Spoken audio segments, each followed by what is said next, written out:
Hi നമ്മുടെ LSS എക്സാമിൻ്റെയോ annual എക്സാമിൻ്റെയൊക്കെ time table മാറിയോ ഇനി അങ്ങോട്ട് മാറുമോ എന്നൊക്കെ ആലോചിച്ച് നിൽക്കുന്ന ആൾക്കാരുണ്ടായിരിക്കില്ല ഇവിടെ. പ്രത്യേകിച്ച് നമ്മൾ 5ാം ക്ലാസ്സിൻ്റെയും 6ാം ക്ലാസ്സിൻ്റെയും 7ാം ക്ലാസ്സിൻ്റെയും ടൈം ടേബിൾ മാറി. അതായത് അവർക്ക് ഫെബ്രുവരി 27 എക്സാം സ്റ്റാർട്ട് ചെയ്യാൻ വിചാരിച്ചത്, അത് ഫെബ്രുവരി 24 മാറ്റിയിട്ടുണ്ട്. ഒരു എക്സാം നേരത്തെ ആക്കിയിട്ടുണ്ട്. അപ്പോൾ നമ്മൾ എക്സാമിന് അങ്ങനെ എന്തെങ്കിലും ചേഞ്ച് വന്നോ എന്ന് അറിയാൻ വേണ്ടിയിട്ടായിരിക്കും നിങ്ങൾ വീഡിയോ കാണുന്നത്. പ്രത്യേകിച്ച് LSS എക്സാം ഉള്ളവരുണ്ട്. LSS എക്സാം എന്താ ഫെബ്രുവരി 27 നമ്മൾ LSS എക്സാം. അതിന് തൊട്ടടുത്ത ദിവസം ഫെബ്രുവരി 28 ആനുവൽ എക്സാം സ്റ്റാർട്ട് ചെയ്യുന്ന ഒരുപാട് ആൾക്കാരുള്ളത്. അപ്പോൾ 27 തീയതി LSS എക്സാം, അപ്പോൾ 28 തീയതി തന്നെ ആനുവൽ എക്സാം എങ്ങനെ എഴുതുക, ഇങ്ങനെ ആലോചിച്ചിരിക്കുന്ന ഒരുപാട് ആൾക്കാരുണ്ട്. ഒരു ദിവസത്തെ ഗ്യാപ്പ് ഉണ്ടല്ലോ, അതുകൊണ്ട് നമ്മൾ ടൈം ടേബിൾ മാറ്റിയിട്ടില്ല കേട്ടോ. അപ്പോൾ LSSൻ്റെയും ടൈം ടേബിൾ ഇനി മാറുന്ന ആരും വിചാരിക്കേണ്ട, അതുപോലെ തന്നെ ആനുവൽ എക്സാമിൻ്റെയും ടൈം ടേബിൾ ആരും മാറുന്നു വിചാരിക്കേണ്ട. ഇനി അങ്ങോട്ട് നമ്മൾ ടൈം ടേബിളിൽ ചേഞ്ച് ഉണ്ടായിരിക്കില്ല, ഉണ്ടാവാനുള്ള ചേഞ്ച് ഒക്കെ ഇപ്പോൾ മാറിയിട്ടുണ്ട്. അപ്പോൾ ഇനി നമ്മൾ നന്നായിട്ട് പഠിക്കുക, നമ്മൾ എക്സാമിന് വേണ്ടി നന്നായിട്ട് ഫോക്കസ് ചെയ്യുക, അതാണ് നമുക്ക് മുമ്പ് ചെയ്യാനുള്ളത്. അപ്പോൾ ഇനി എക്സാമിന് ടൈം ടേബിൾ മാറുന്നൊക്കെ വിചാരിച്ച് ചിലപ്പോൾ പഠിക്കാതിരിക്കുന്ന ആരെങ്കിലും ഉണ്ടോ എന്ന് വിചാരിച്ചിട്ടാണ് മാഷി വീഡിയോ ചെയ്യുന്നത്.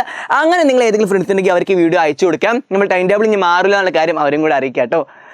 അപ്പോൾ നമ്മുടെ USSൻ്റെ ടൈം ടേബിളിൽ ചെറിയ മാറ്റം വന്നിട്ടുണ്ട്.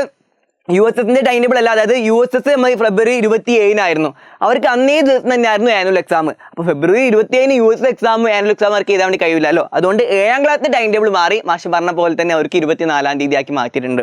അപ്പോൾ ഇമ്പോർട്ടൻ്റ് ആയിട്ടുള്ള അപ്ഡേറ്റ് ആയിട്ടാണ് മാഷ് വന്നിട്ടുള്ളത്. നമ്മൾ ടൈം ടേബിൾ മാറൂല എന്ന കാര്യം മാഷ് വീണ്ടും ഓർമ്മിപ്പിക്കുകയാണ്. ഇനി നന്നായിട്ട് പഠിക്കാം, എക്സാമിൻ്റെ ഡേറ്റ് മറക്കേണ്ട. ഫെബ്രുവരി 27 നമ്മൾ LSSൻ്റെ എക്സാം. ഫെബ്രുവരി 28 ഒരുപാട് ആൾക്കാർക്ക് നമ്മുടെ ആനുവൽ എക്സാം സ്റ്റാർട്ട് ചെയ്യുന്നത്. അപ്പോൾ എല്ലാവരും നന്നായിട്ട് പഠിക്കുക. നമുക്ക് ഇനി അങ്ങോട്ടുള്ള ഓരോ ലൈവ് ക്ലാസ്സിലൊക്കെ ആയിട്ട് കാണാം. എല്ലാവരും കൃത്യമായിട്ട് നമ്മൾ എജുപോണിൽ ലൈവ് ക്ലാസ്സുകൾ കാണുക. എക്സാമിന് എന്തൊക്കെയാണ് ചോദ്യങ്ങൾ വരിക അത് മുഴുവൻ എടുത്ത് നമ്മൾ ടീച്ചർമാരൊക്കെ സെറ്റാണ്. അത് നിങ്ങൾക്ക് എല്ലാ ദിവസവും 7 മണിക്കും 8 മണിക്കൊക്കെ ആയിട്ട് ലൈവിലൂടെ പറഞ്ഞു തരുന്നുണ്ട്. LSSൻ്റെയും ആനുവൽ എക്സാമിൻ്റെ ഒക്കെ ക്ലാസ്സുകൾ ഒരേപോലെയാണ് നമ്മൾ എജുപോണിൻ്റെ ചാനൽ നടന്നുകൊണ്ടിരിക്കുന്നത്. അപ്പോൾ ആ സ്റ്റഡി പ്ലാൻ കൃത്യമായിട്ട് ഫോളോ ചെയ്യുന്നതുമായി ആനുവൽ എക്സാം നിങ്ങൾക്ക് കിട്ടും, LSS കൃത്യമായിട്ട് നിങ്ങൾക്ക് കിട്ടും. അപ്പോൾ പിന്നെ അതുപോലെ ഒരു കാര്യം കൂടെ മാഷ് ഓർമ്മിക്കുകയാണ്, നിങ്ങൾക്ക് വാട്സ്ആപ്പ് കമ്മ്യൂണിറ്റി ഗ്രൂപ്പിൽ ജോയിൻ ചെയ്ത് കഴിഞ്ഞാൽ ഇതിൻ്റെയൊക്കെ നോട്ടുകളും കിട്ടും കേട്ടോ. നോട്ടുകൾ ഫ്രീ ആയിട്ട് പഠിക്കാൻ വേണ്ടി ഒരുപാട് ആൾക്കാർക്ക് ആഗ്രഹം ഉണ്ടായിരിക്കും. അപ്പോൾ ഇതിൻ്റെ നോട്ടുകളൊക്കെ വാട്സ്ആപ്പ് കമ്മ്യൂണിറ്റി ഗ്രൂപ്പിലാണ് അയച്ചു തരിക. എല്ലാവരും വാട്സ്ആപ്പ് കമ്മ്യൂണിറ്റി ഗ്രൂപ്പിലും ജോയിൻ ചെയ്യുക. പിന്നെ ഒരു ചെറിയ കാര്യം മാഷ് ഓർമ്മിക്കുകയാണ്, നമ്മുടെ ആനുവൽ എക്സാമിൻ്റെ ചോദ്യങ്ങളൊക്കെ നമുക്ക് ചെയ്ത് നോക്കണമല്ലോ. അതിന് മോഡൽ പരീക്ഷ എഴുതിയാൽ കൊള്ളാം എന്ന് ഒരുപാട് ആൾക്കാർക്ക് ആഗ്രഹം ഉണ്ടായിരിക്കും. അപ്പോൾ ആനുവൽ എക്സാമിൻ്റെ മോഡൽ പരീക്ഷ നമ്മൾ എജുപോർട്ടിൻ്റെ ആപ്പിലൂടെ ഫ്രീ ആയിട്ട് നടക്കുന്നുണ്ട്. അപ്പോൾ എജുപോർട്ടിൻ്റെ ആപ്പ് ഡൗൺലോഡ് ചെയ്യാത്ത ആരെങ്കിലും ഉണ്ടെങ്കിൽ ഇപ്പോൾ തന്നെ ആപ്പ് ഡൗൺലോഡ് ചെയ്യുക. അതിൽ ആനുവൽ എക്സാമിൻ്റെ മോഡൽ പരീക്ഷ ഉണ്ടായിരിക്കും. എല്ലാവരും മോഡൽ പരീക്ഷ ചെയ്യുക. നമുക്ക് എന്തായാലും അങ്ങോട്ടുള്ള ക്ലാസ്സുകളിലൊക്കെ ആയിട്ട് കാണാം. ബൈ.